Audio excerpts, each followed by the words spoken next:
Para vocês que tem um probleminha aqui, todos os celulares Samsung tem, mas nem todos. Aqui você liga os móveis, mas às vezes não pega. Não, que não pega de jeito nenhum. Você desliga, liga. O único jeito é de formatar, mas eu descobri outro jeito.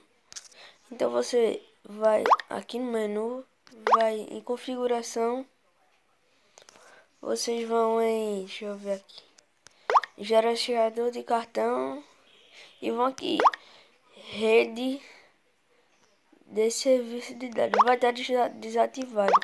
Aí você bota na operadora que você quiser, por exemplo, vou botar aqui, ó.